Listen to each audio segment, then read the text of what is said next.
قال رسول الله صلى الله عليه وسلم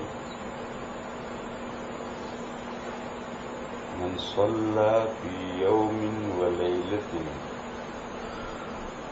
12 ركعة بني له بيت في الجنة 4 قبل الظهر وركعتين بعدها وركعتين بعد المغرب وركعتين بعد العشاء وركعتين قبل صلاة الفجر رواه الترمذي. وفي رواية لمسلم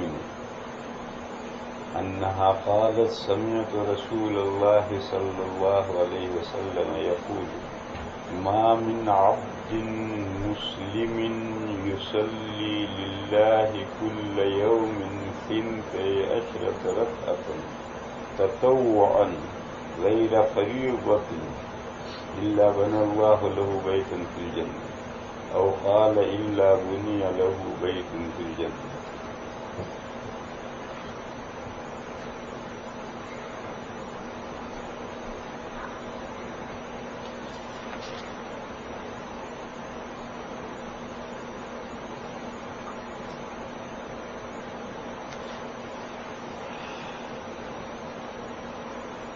نبی پاک صلی اللہ تعالی علیہ وسلم نے فرمایا کہ جس نے 24 گھنٹے میں رات دن میں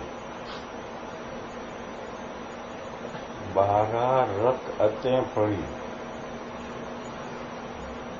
12 نفلیں پڑھی،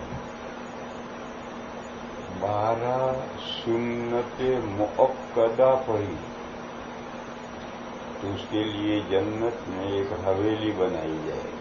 بنی لہ بیت فی الجنہ، اس کے لیے جنت میں ایک روم بنایا جائے گا، کمرہ بنایا جائے گا.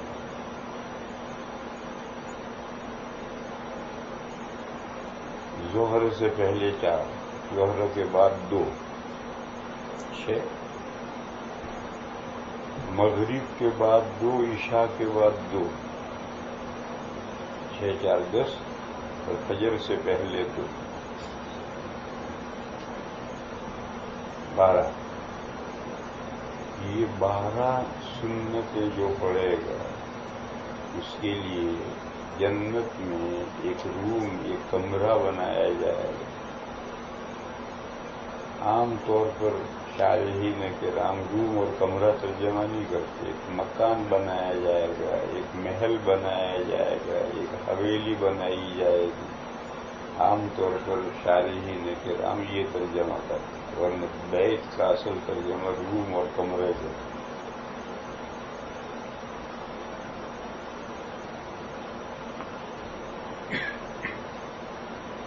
یہی سنت مؤکدہ کی روایت اور ترمذی شریف کی روایت ہے. یہ روایت مسلم شریف میں بھی، مگر اس میں تفصیل نہیں ہے کہ 12 سنت مؤکدہ کی گنتی، 4 ظہر سے پہلے، 2 ظہر کے بعد، یہ سب گنتی مسلم شریف کی روایت میں نہیں ہے. مسلم شریف کی روایت میں یہ ہے کہ جو بھی مسلمان بندہ اللہ کے لیے روزانہ 12 رکعتیں نفل پڑھے گا، فرض نہیں، تو اس کے لیے جنت میں ایک محل بنایا جائے گا. یا یہ فرمایا کہ اللہ تعالیٰ اس کے لیے جنت میں محل بنائیں گے. یہ 12 رکعتیں، ان کی تعداد گنتی کیا ہے اس مسلم کی روایت میں گنتی نہیں ہے، مگر ظاہر ہے کہ جب ترمذی کی روایت میں، اسی روایت میں، یہ روایت ہے حضرت ام حبیبہ رضی اللہ تعالی عنہا کی، اور مسلم کی بھی روایت وہی ہے. اور قاعدہ ہے حادثہ واحدہ میں، حادثہ مانے واقع ہے. ایک واقعے میں ایک ہی راوی سے مطلق اور مقید روایتیں آئیں تو مطلق کو مقید کی طرف لوٹائے. نور الانوار میں ہمارے یہاں یہ قاعدہ بتایا گیا. اس کی مثال ابو داؤد شریف میں حضرت برا ابن عازب رضی اللہ تعالی عنہ سے روایت آئی. ایک مطلق آئی، ایک مقید آئی. صاحب مشکات نے دونوں روایتیں باب المصافحہ میں روایت کر ابو داؤد کی دونوں روایت اور مشکات صاحب مشکات نے دونوں مطلق اور مقید دونوں نقل کی. باب المصافحہ مطلق تو یہ ہے کہ جب دو مسلمان آپس میں ملیں اور مصافحہ کریں تو دونوں کے گناہ بخش دیے. مطلق روایت.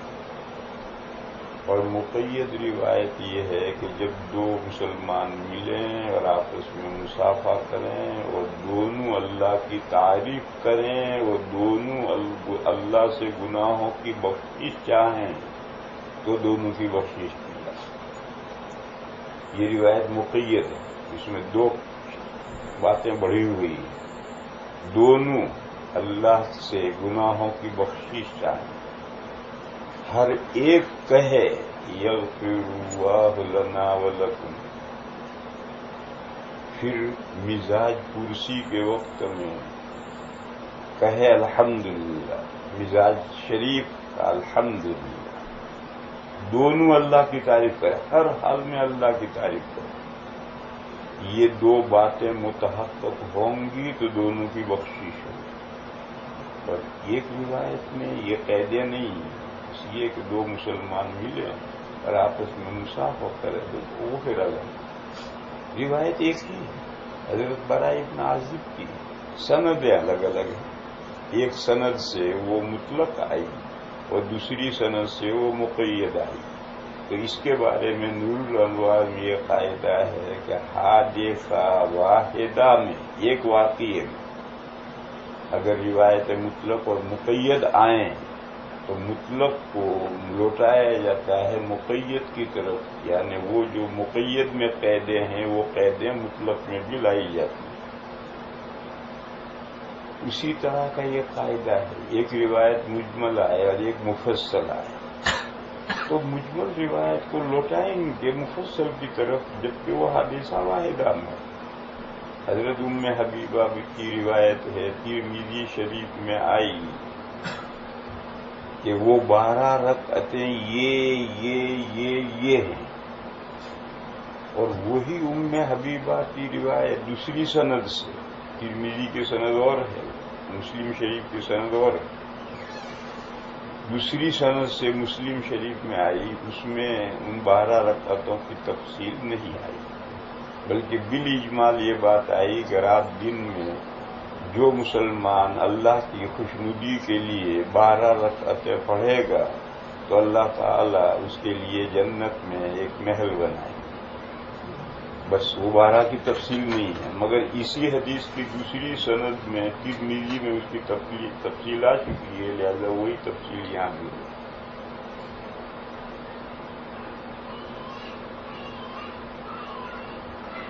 اس کے علاوہ ایک روایت اور ہے وہ حضرت ابن عمر رضی اللہ تعالی عنہما کی.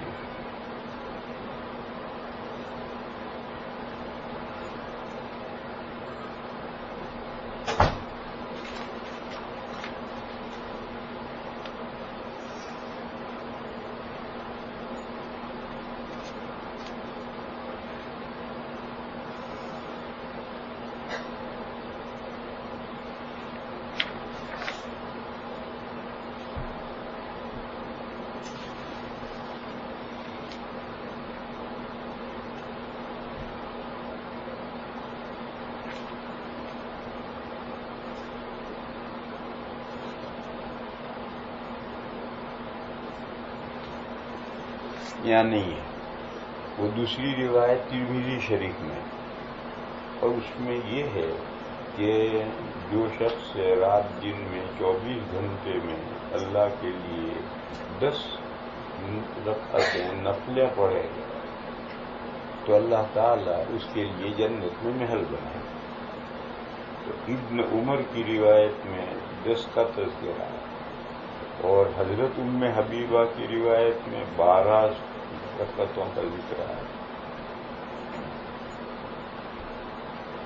اب حضرت امام شافعی علیہ الرحمہ نے 10 والی روایت کی. ان کے یہاں سنت موقدہ 10 نفل ہے، اور امام ابو حنیفہ علیہ الرحمہ نے 12 رکعتوں والی روایت کی. ہم لوگ 12 سنتیں پڑھتے ہیں، اور اختلاف اس میں ہوا کہ ظہر سے پہلے سنت موقدہ 4 ہیں یا 2 ہیں. امام ابو حنیفہ علیہ الرحمہ کے نزدیک 4 ہیں، اور امام شافعی علیہ الرحمہ کے نزدیک 2 ہیں.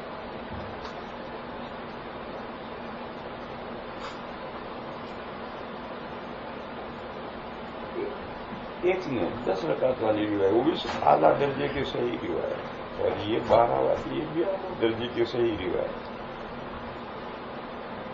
کہ ترمذی کی روایت میں معمر بن اسماعیل اس کی سند میں بولنے دو.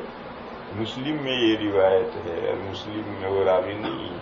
مسلم کی سند اتنا ہی تو ہے کہ مسلم میں ان 12 کی تفصیل نہیں ہے، تفصیل ترمذی میں ہے، لیکن اصل روایت تو مسلم میں ہے. اس کی مثال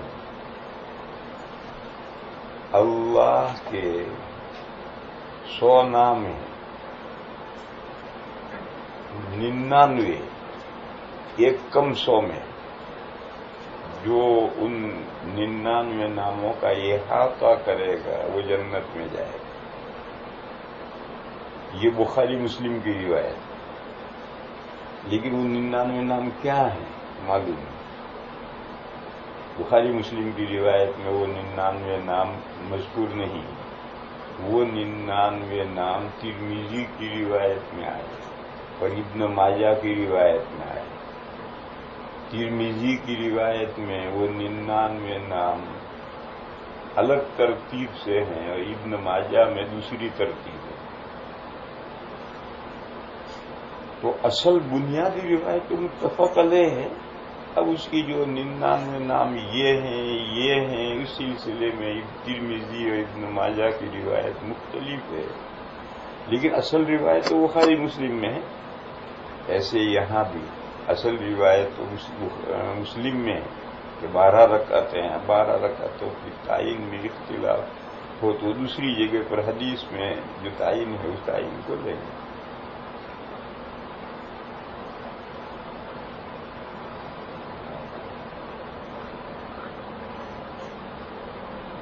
سور بھی رہا ہے، یوں سر بھی ہلا رہا ہے کہ میں سمجھ رہتا ہوں. بہت سو آدمی جہاں اویس بھائی کے پاس جا کے بیٹھے، وہ اویس بھائی بیٹھے، وہ بھی سونے والا ہے، ان کے پاس جا کے بیٹھے، پیچھے بیٹھے جا کر. اور آگے جو نہ سونے والا وہ آگے وہ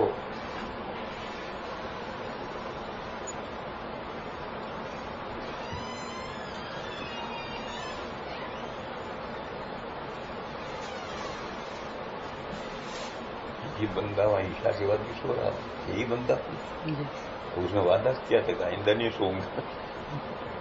آج وعدہ بھول گیا اور پھر سونے لگے. خیر یہ تو حدیث شریف کی. ایسا جب بھی اختلاف ہو جاتا ہے کہ ایک روایت میں تعداد کم آئی، دوسری روایت میں تعداد زیادہ آئی، تو حضرت امام ابو حنیفہ علیہ الرحمہ کا مزاج یہ ہے کہ وہ زیادہ عدد، بڑا عدد لیتے ہیں، کیوں چھوٹا عدد اس کے ضمن میں خود ہی آ جائے. پھر اگر عبادات کا مسئلہ ہے تو احتیاط اسی میں ہے 10 نفلیں پڑھ سنت مؤکدہ پڑھنا اور 12 پڑھنا، تو 12 میں 10 والی روایت تو آ ہی گئی. اختلاف ہوا ہے کہ ظہر سے پہلے 2 یا 4. تو جب آپ نے 4 پڑھی تو 4 کی زندوں میں 2 تو پڑھ لی. تو امام ابو حنیفہ علیہ الرحمہ کا مزاج یہ ہے کہ روایات میں عدد میں اختلاف ہو تو امام بڑا عدد لیتے ہیں. جیسے ایک حدیث میں ہے کہ 5 باتیں امور فطرت میں سے ہیں، انبیاء کی سنتوں میں سے. دوسری حدیث میں یہ کہ 10 باتیں فطرت میں سے ہیں، انبیاء کی سنتوں میں سے. تو سارے علماء یہ کہ 10 والی روایت لیتے ہیں کہ 10 کا جو فگر ہے اس کے ضمن میں 5 کا عدد تو آ ہی جائے گا. تو جیسے سبھی علماء یہاں لیتے ہیں، یہاں بھی 10 اور 12 کی 2 روایتیں ہیں. 12 کی لے لو، 10 کی روایت کو بھی اس میں آ جائے. اللہ عظیم تمام ائمہ متفق ہیں کہ جمعہ سے پہلے 4 سنتیں، اور جمعہ کی جو سنتیں ہیں وہ ظہر کے، جمعہ خود ظہر کا بدل ہے. بھئی اتنا ہے کہ ظہر کی 4 رکعتیں ہیں، اس میں سے 2 کم کر کے خطبہ کر دیا اور 2 فرض کر دیے. لیکن آگے پیچھے جو سنتیں ہیں وہ ظہر سے ہی آئی. تو جب جمعہ میں 4 سنتیں ہیں تو ظہر میں بھی 2 سنتیں ہیں. اور تب امام طبری رحمت اللہ علیہ نے یہ کہا کہ نہیں، حضور اکثر احوال میں 4 سنتیں پڑھتے تھے، کبھی کبھی 2 سنتیں بھی پڑھتے تھے. ہمارے حضرت شاہ صاحب علامہ کشمیری نے فرمایا کہ یہ اعدل الاقوال ہے، یہ بہترین درمیانی قول ہے. دونوں روایتوں پر عمل ہو گیا. اس کی وجہ کیا ہے؟ میں وجہ سمجھا. وہ نمازیں جن سے پہلے سونا ہے، جب آدمی سو کر اٹھے گا تو سستی ہو، لہذا وضو کر کے فوراً فرض شروع مت کرو، پہلے سنتیں پڑھو، نفلیں پڑھو تاکہ سستی اس میں دور ہو جائے. پھر جب چستی آ جائے تو اب فرض پڑھو.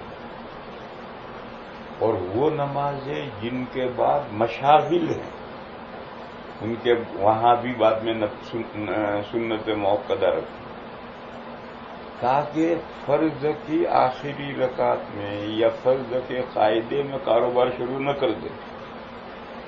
اسے معلوم ہے کہ فرض پورا کر کے سنتیں پڑھنی ہے، تو سنتوں میں اگر کاروبار شروع کرے گا تو سنتوں کے آخر میں شروع کر دے. دکانداری کے تصورات آنے شروع ہوں. فرضوں میں یہ تصور نہیں آئے گا کیونکہ معلوم ہے کبھی فرض کے بعد سنتیں پڑھنی ہے.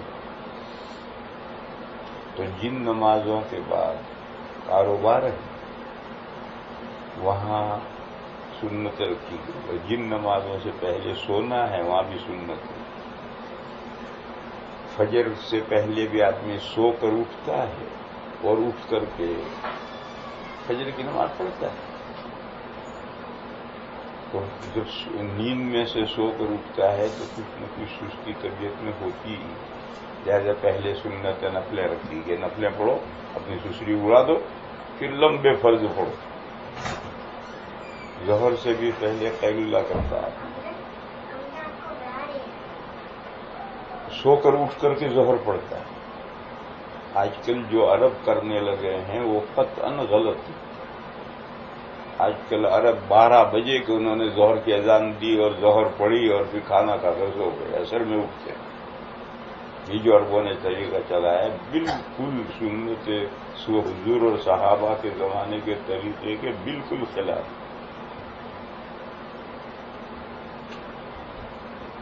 اس کے نتیجے میں ایک نہایت اعلیٰ درجے کی حدیث ہے کہ گرمی جب سخت ہو جائے تو نماز میں دیر کرو، ٹھنڈا کر کے پڑھو. اس حدیث پر وہ عمل کر ہی نہیں سکتے، چاہے کتنی بھی گرمی ہو جائے ان کو 12 بجے ظہر کی اذان دینی اور نماز پڑھنی. تو یہ طریقہ عربوں نے چلایا، یہ قطعاً حدیثوں کے خلاف ہے. حضور کے زمانے میں، صحابہ کے زمانے میں قیلولہ جمعہ کے دن تو جمعہ کے بعد ہوتا تھا. اور جمعہ کے علاوہ ظہر میں قیلولہ پہلے ہوتا تو ظہر بعد میں کھل جاتا. جمعہ میں قیلولہ بعد میں اس لیے ہوتا تھا کہ جمعہ کے لیے بہت سویرے نکل جاتے تھے اور کھانا بھی نہیں کھاتے تھے جمعہ سے پہلے. جب کھانا نہیں کھایا بہت سویرے چلے گئے تو قیلولہ جمعہ میں جمعہ سے پہلے کیسے ہو؟ تو جمعہ کے بعد میں کھانا کھاتے تھے پھر قیلولہ کرتے تھے. اور صحابہ کہتے ہیں کہ ہم جمعہ کے دن قیلولہ جمعہ کے بعد کرتے تھے. اس کا صاف مطلب یہ ہے کہ ظہر میں قیلولہ پہلے ہوتا ہے. اور عام طور پر رات میں تو پوری رات سو کر صبح آدمی اٹھتا ہے تو سستی برائے نام ہوتی. اور ظہر میں اکثر بلکہ اکثر ایسا ہوتا ہے کہ نہ کافی نیند ملتی ہے اور اٹھانے والا اٹھا دیتا ہے کہ اٹھ بھائی اذان ہو گئی. تو جب اٹھتا ہے ابھی دوپہر کو گھنٹہ 2 گھنٹہ سونے کو مل جائے تو طبیعت بوجھ اتر جائے. لیکن عام طور پہ ایسا نہیں ہوتا. آدھا گھنٹہ پون گھنٹہ ملا اور 1 گھنٹہ ملا اور اٹھا دیا چل بھی نماز دے تو سستی زیادہ ہے. بس اگر آپ خوب پیٹ بھر کر کے سوئے ہیں اور پھر اٹھے ہیں اور سستی ہے مگر تھوڑی ہے تو 2 سنتیں پڑھ دی وہ تھوڑی سستی اڑ جائے گی. جانا ہو تو جا سکتے ہو. جاؤ بلا رہے ہیں. ہاں جاؤ.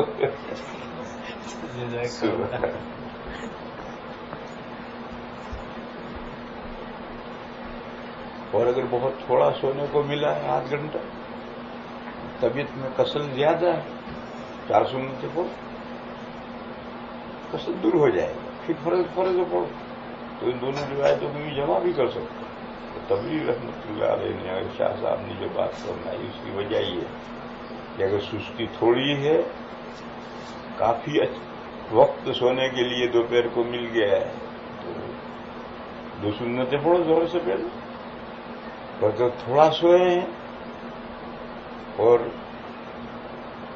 سستی زیادہ ہے تو 4 سنتیں پڑھو. بہرحال یہی 2 نمازیں ہیں جن میں نمازوں سے پہلے سنتیں موقدہ رکھی کیونکہ دونوں نمازیں سو کر اٹھو اور پڑھو.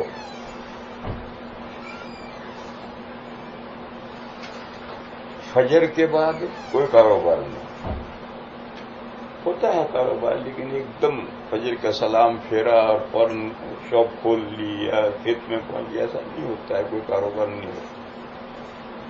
ظہر کے بعد کاروبار ہے عصر کے بعد بھی کاروبار ہے مغرب کے بعد بھی کاروبار ہے اور عشاء کے بعد بھی سونا ہے یہ بھی ایک کاروبار ہے. اس لیے فجر اور عصر میں تو نفلیں نہیں رکھی کیونکہ فجر کے بعد مکروہ وقت آ رہا ہے. سورج نکلے گا اس وقت نفلیں مکروہ ہیں. عصر کے بعد مکروہ وقت آ رہا ہے. اب اگر 2 سنتیں مؤکدہ رکھی جائیں گی تو نفلوں کی اجازت ہوگی. اب آگے آپ نفلوں سے روک نہیں سکتے. جب 2 سنتیں مؤکدہ رکھی اس کا مطلب یہ کہ فجر کے بعد اور عصر کے بعد نفلیں پڑھ سکتے ہو. جب نفلوں کا جواز ہو گیا تو مسجد میں بہت سے بندے نفلیں پڑھتے رہیں گے غروب کے وقت طلوع کے وقت بھی پڑھتے رہیں گے. کیسے روکو؟ اس لیے اگرچہ فجر میں تو کوئی خاص تقاضا نہیں تھا کیونکہ فجر کے بعد فوراً کاروبار نہیں شروع ہو لیکن عصر کے بعد سلام پھیر کر فوراً دکان پر جانا ہے جاب پر جانا ہے تو یہاں سنتیں ہونی چاہیے مگر دونوں جگہ سنتیں نہیں رکھی. کیوں سنتیں رکھیں گے تو پھر طلوع کے وقت میں نفلیں پڑھنے سے روکنا ممکن نہیں رہے گا. غروب کے وقت نفلیں پڑھنے سے روکنا ممکن نہیں رہے گا. حرم شریف میں چلے جاؤ وہ لوگ عصر کے بعد طواف کا 2 گانا پڑھنے کی اجازت دیتے ہیں اور لوگ وہاں پڑھتے ہیں. حنابلہ شوافی اجازت دیتے ہیں اور پڑھتے ہیں تو غروب کے وقت بھی پڑھتے رہتے ہیں. پھر وہاں کوئی غروب بھی نہیں دیکھتا. تو جب 2 کی اجازت ہوگی تو پھر اس کو آگے ممانعت کرنا کہ 2 پڑھو زیادہ مت پڑھو. فرض کرو کہ سورج نکلنے کے قریب فجر پڑے اور فجر پڑھ کر کے سنتیں پڑھ رہا سورج نکل رہا، کیسے روکو؟ کبھی 2 سنتیں تو جائز ہیں، 2 سنتیں جائز ہیں، مگر تم نے فرض کیسے وقت پورے کیے؟ بہرحال اس مصلحت سے اگرچہ دونوں جگہ پر فرضوں کے بعد 2 سنتیں ہونی چاہیے، فجر میں کاروبار شروع ہوتا ہے، اگرچہ ایک دم نہیں شروع ہوتا مگر ہوتا ہے، اور عصر میں تو کاروبار کے درمیان میں ہی اثر پڑی جاتی ہے، سلام پھیرتے ہی فوراً دکان پر پہنچ جانا ہے، مگر ان 2 جگہوں پر سنتیں نہیں رکھی گئی ایک دوسرے عارض کی وجہ سے۔ طلوع کے وقت اور غروب کے وقت نفل مکروہ ہیں، پر اگر 2 کی اجازت دے جائے گی تو پھر لوگ پڑھتے ہی رہیں گے۔ مغرب کے بعد بھی کاروبار ہے،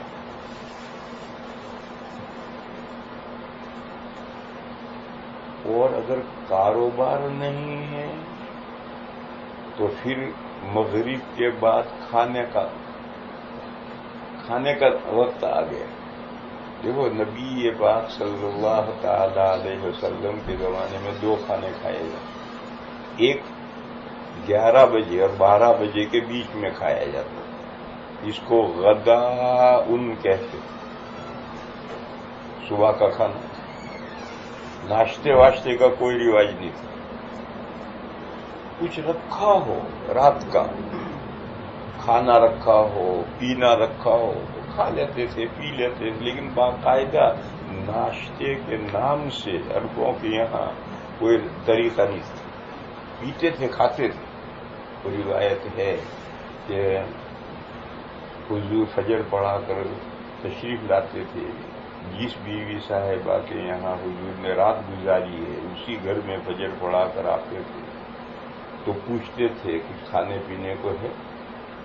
اگر ہوتا تو ازواج کہتی کہاں یا رسول اللہ ہے تو آپ نوش فرماتے تھے، اور اگر یہ کہا جاتا تھا کہ آج کھانے پینے کو کوئی کچھ نہیں ہے تو حضور فرماتے تھے پھر میں روزے کی نیت کرتا ہوں، اور حضور روزے کی نیت کر لیتے۔ اس روایت سے معلوم ہوا کہ کھاتے پیتے تھے، لیکن باقاعدہ وہ ایک بریک فاسٹ کے نام سے، فطور کے نام سے ایک مستقل کھانا عربوں میں ایسا نہیں تھا، کھانے 2 ہی تھے ان کے، غدا اور عشاء۔ غدا 11 بجے اور 11 اور 12 کے بیچ میں کھایا جاتا، اور عشاء مغرب اور عشاء کے بیچ میں کھایا جاتا۔ جیسے جمعہ کے بعد کھانا کھاتے تو جمعہ کے بعد میں کتنی سنتیں؟ ایک روایت ہے 4، ایک روایت ہے 2۔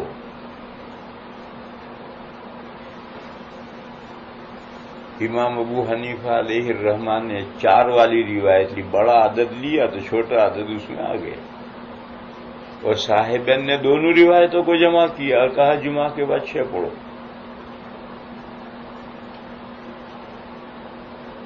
حضرت ابن عمر رضی اللہ تعالی عنہما فرماتے ہیں کہ حضور مسجد میں پڑھتے تھے تو 4 پڑھتے تھے، اور جمعہ پڑھا کر گھر میں چلے آئے تو 2 پڑھتے۔ کیوں؟ اب کھانا تیار ہے، بھوک بھی لگ رہی ہے، کھانا بھی سامنے آ گیا، اس لیے مغرب کے بعد میں 2 ہی سنت ہے، کیوں؟ کھانے کا وقت تو ہو گیا ہے، کھانا یاد آئے گا، پیٹ بھوک لگے گی فوراً، اور عشاء کی نماز پڑھ کر کے فوراً لوگ سو جاتے ہیں۔ حدیث میں ہے حضور نے عشاء سے پہلے سونے سے منع کیا، عشاء کے بعد باتوں سے منع کیا، لہٰذا عشاء کے بعد باتیں نہیں کرنی، عشاء کے بعد پڑھ کر فوراً سونا ہے، تاکہ تہجد پڑھنے والے تہجد میں بیدار ہو سکیں، اور جو تہجد نہیں پڑھتے وہ کم سے کم فجر میں بیدار ہو سکیں۔ آج کل شہروں میں فجر کی نماز بمنزل تہجد بن گئی، اور تہجد کتنے بندے پڑھتے ہیں؟ اتنے ہی بندے فجر پڑھتے ہیں۔ جدے میں یہ بہت میرے خیال سے 20 سال پہلے کا واقعہ بیان کرتا ہوں. جدے میں اپنے ایک دوست کے یہاں ٹھہرا تھا. محلے کی بڑی مسجد تھی. عشاء کی نماز میں اس مسجد میں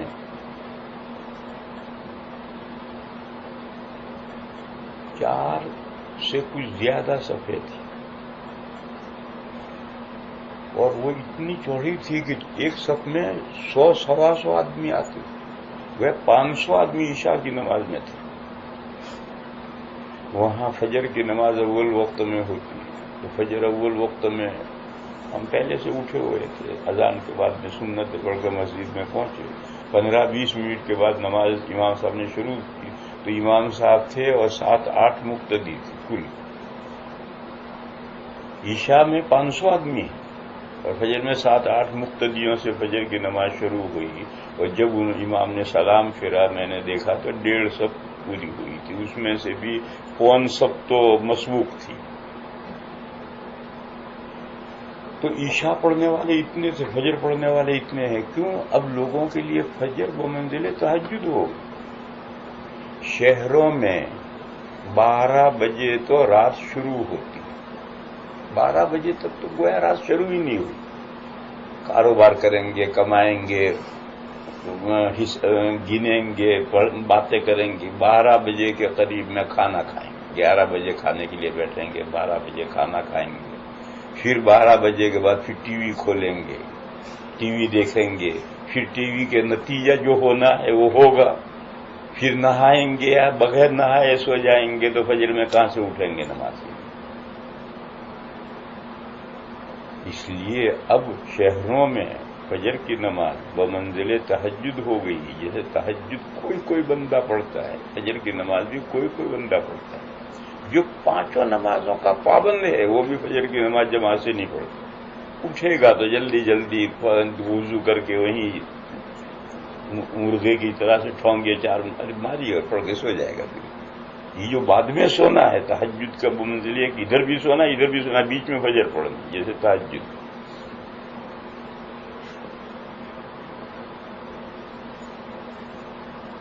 تو میں کہہ یہ رہا تھا کہ عشاء کے بعد حدیث میں بات چیت کی ممانعت ہے.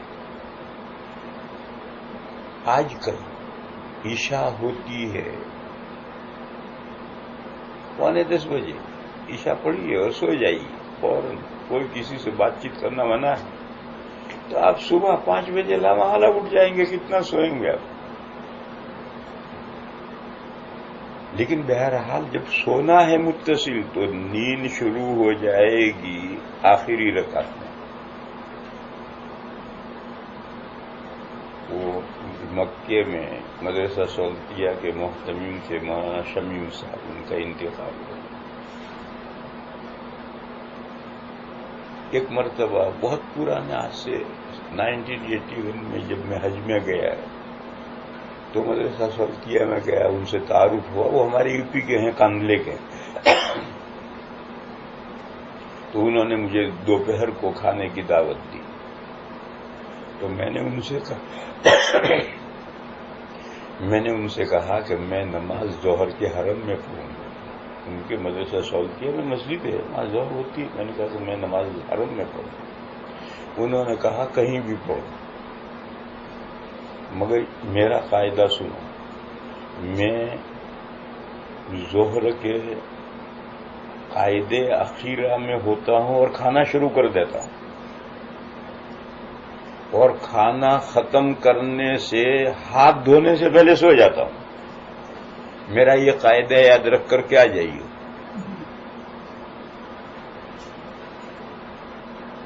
تو ایسا ہی کبھی تو آخری رکعت میں کھانا شروع کر دیا. تو اس لیے آخری رکعت عشاء کی نہیں, اس کے بعد 2 رکعتیں سنتیں پڑھو, پھر کھانا شروع کرے گا تو سنت کے آخری رکعت میں شروع کرے گا, فرض کے آخری رکعت میں شروع نہیں کرے گا. تو مغرب بعد کاروبار ہے یعنی کھانا ہے, اور عشاء کے بعد کاروبار ہے یعنی سونا ہے. اس لیے یہاں 2 سنتیں رکھی, اور فجر کے بعد اور عصر کے بعد نہیں رکھی, ایک عارض کی وجہ سے, اور ظہر کے بعد رکھی. اور پہلے سنتیں وہاں رکھی ہیں جہاں آدمی سو کر اٹھ کر فوراً نماز پڑھتا ہے. فجر میں اور ظہر میں پہلے بھی سنتیں. وتر کی نماز بعد میں ایکسٹینشن کیا ہے، نمازوں میں ایکسٹینشن کیا ہے. وتر کی نماز بعد میں ہے اور وتر کا اصل وقت تہجد کے بعد ہے،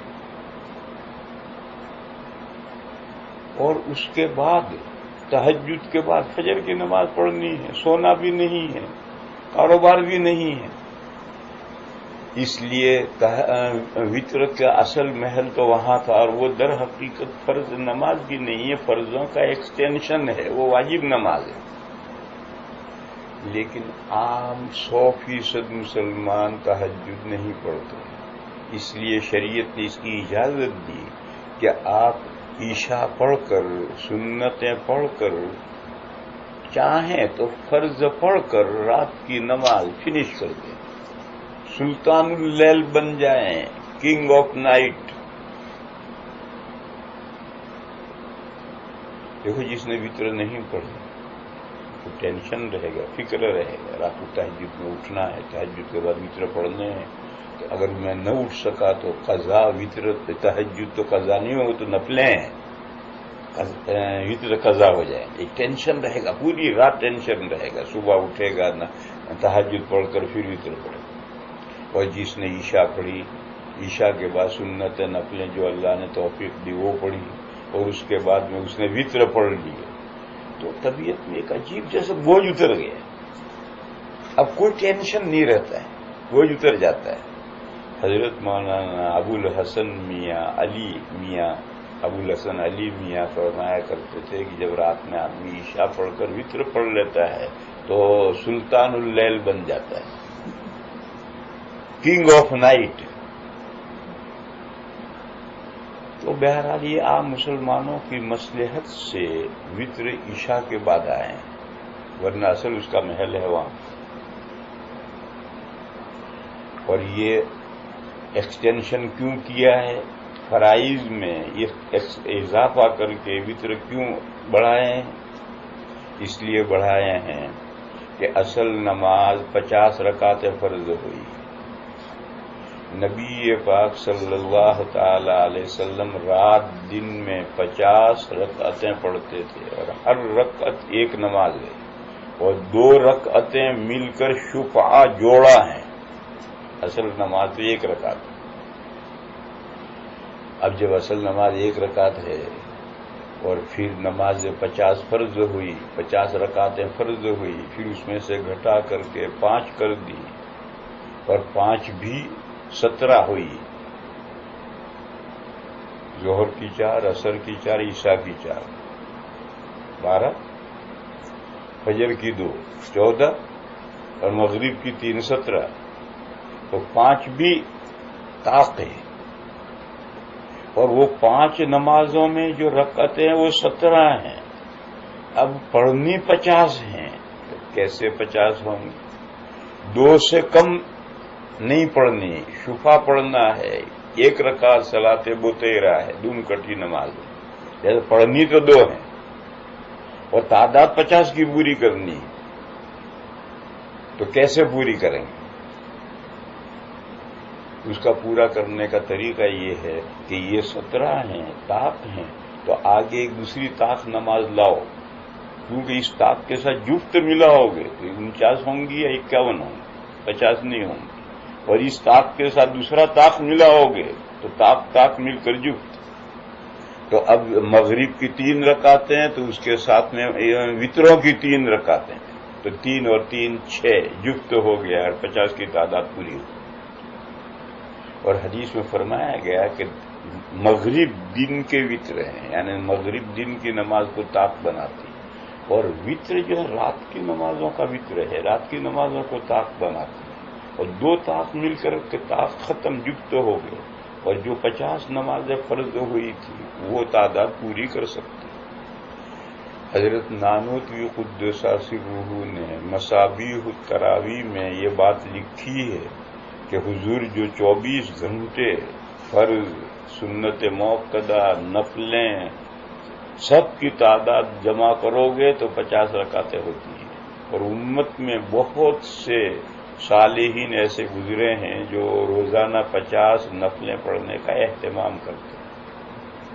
موسیٰ علیہ السلام کو اللہ تعالیٰ جزائے خیر عطا فرمائے، انہوں نے اس امت پر بڑا کرم کیا اور احسان کیا کہ نماز 50 سے گھٹا کر 5 کروا دی۔ بڑا احسان ہے ان کا اس امت پر۔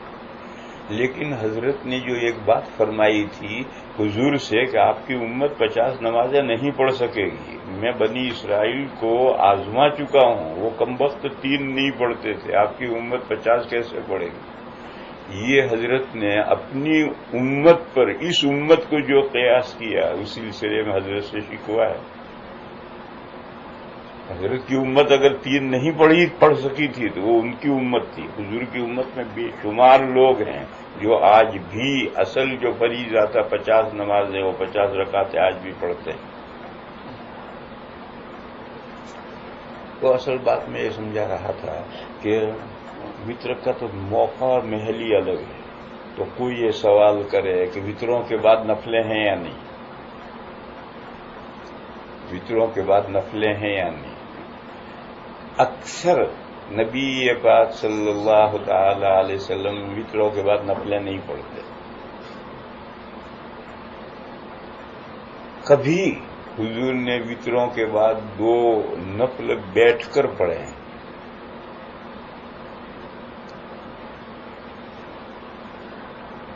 کیوں؟ جواز بیان کرنے کے لیے۔ ایک طرف حدیث ہے کہ اجعلوا آخر صلاتکم باللیل الوتر، اپنی رات کی آخری نماز وطر کو بناؤ۔ تو کہیں کوئی یہ سمجھ لے کہ وطروں کے بعد پھر کوئی نماز جائز ہے ہی نہیں، تو ایسا نہیں۔ وطروں جیسے فجر کے فرضوں کے بعد، عصر کے فرضوں کے بعد کوئی نماز جائز نہیں ہے، نفل نماز۔ تو ایسا کہیں یہاں سمجھ لے، اس لیے حضور نے کبھی کبھار 2 نفلیں وطروں کے بعد پڑھی تاکہ وطروں کے بعد نفلوں کا جواز نکلے، اور بیٹھ کر پڑھی۔ کیوں بیٹھ کر پڑھی؟ تاکہ وطر رات کی نماز کا آخر ہے، اس کے آخر ہونا متاثر نہ ہو، اس شاکلہ پر، اس انداز پر نہیں پڑھی، بیٹھ کر پڑھی تاکہ آخری نماز وہ وطر ہی رہیں۔ اسی لیے حضرت گنگوہی قدس سرہ نے یہ فرمایا کہ بیٹھ کر نماز پڑھنے سے نماز کا آدھا ثواب ملتا ہے، لیکن وطروں کے بعد کی 2 نفلیں اگر کوئی بیٹھ کر پڑھتا ہے اس نیت سے کہ حضور نے بیٹھ کر پڑھی ہیں تو 2 رکعتوں کا تو آدھا ثواب ملے گا، اور بیٹھ کر پڑھنا ابتدائے نبوی میں بیٹھ کر پڑھنا اس سنت کی پیروی کا الگ ثواب ملے گا، اور یہ ثواب سنت کی پیروی کا اور یہ 2 رکعت آدھا ثواب مل کر ہو سکتا ہے کہ پورے ثواب سے زیادہ ہو جائے۔ خیر میں یہ سمجھا رہا تھا کہ کوئی سوال کرے کہ وطروں کے بعد سنتیں کیوں نہیں ہیں، وطروں کے بعد بھی تو سونا ہے، یا سونا نہیں ہے تو کام کرنا ہے؟ تو اسے جواب دیا کہ وطر ایکسٹینشن کی نماز ہے اور اس کا محل عشاء کے بعد ہے ہی نہیں، اس کا جگہ وہاں ہے، اور یہ تو عام مسلمانوں کی سہولت کے لیے عشاء کے بعد پڑھنے کی اجازت دی گئی۔ پھر اس کے بعد میں 2 نفلیں پڑھنے کی روایت ہے، سنت موقدہ نہیں رکھی گئی۔ عشاء پڑھو، 2 سنتیں پڑھو، اگر سونا نیند آنے لگے تو سنتوں کے قاعدے میں سونا شروع کر دو، فرض جو ہیں بیداری کی حالت میں پڑھو۔ یہ سنت موقدہ کا فلسفہ ہے، سنت موقدہ کا یہ فلسفہ ہے۔ چھوٹی سی بات یاد رکھنی کہ وہ نمازیں جو سو کر اٹھ کر پڑھنی وہاں فرضوں سے پہلے سنت موقدہ رکھیں تاکہ سستی سنتوں میں دور ہو جائے اور پھر فرض پڑھیں۔ اور وہ نمازیں جن کے بعد کاروبار ہے، مشغلہ ہے کوئی بھی، تو وہاں بعد میں بھی سنتیں رکھی تاکہ نماز میں ذہن مشغلے کی طرف نہ چلا جائے۔ نماز فرض پڑھ کر سنتیں پڑھتے ہوئے اگر ذہن مشغلے کی طرف چلا گیا تو چلا گیا، کوئی بات نہیں، فرض میں نہ جائے۔ سونے کے دو ہی وقت ہیں، فجر سے پہلے سونے کا وقت ہے، ظہر سے پہلے سونے کا وقت ہے، اس لیے پہلے نفلیں سونے قبلی ہے ان دو ہی نمازوں میں، اور میں نہیں، اور بعد میں مشغلہ سبھی نمازوں میں، فجر کے بعد بھی ہے، عصر ظہر کے بعد بھی ہے، عصر کے بعد بھی ہے، مغرب کے بعد بھی ہے، عشاء کے بعد بھی ہے، مگر فجر اور عصر کے بعد میں سنت اس لیے نہیں رکھی کیونکہ اس کے بعد مکروہ وقت آ رہا ہے، اگر دو کی اجازت دے دو گے تو پھر لوگوں کو روکنا مشکل ہو جائے گا، اس لیے فجر کے بعد اور عصر کے بعد تو سنتیں نہیں رکھی، ظہر کے بعد رکھی، مغرب بعد بھی رکھی کیونکہ مغرب بعد کاروبار ہے، کھانے کا وقت شروع ہو رہا ہے، عشاء کے بعد بھی رکھی کیونکہ عشاء کے بعد بھی کاروبار ہے، سونے کا وقت شروع ہو رہا ہے، یہ بھی ایک مشغلہ ہے آدمی کا، اس وجہ سے ان تین میں سنن بادیہ رکھی، دو میں سنن بادیہ نہیں رکھی۔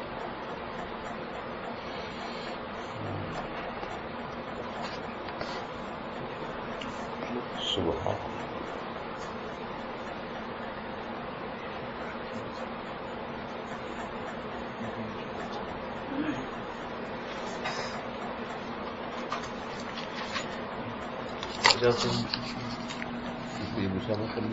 اچھا السلام علیکم، سلام کر کے جاؤ، سلام آتے وقت بھی سلام ہے، جاتے وقت بھی سلام، مسافہ نہیں، مسافہ آتے وقت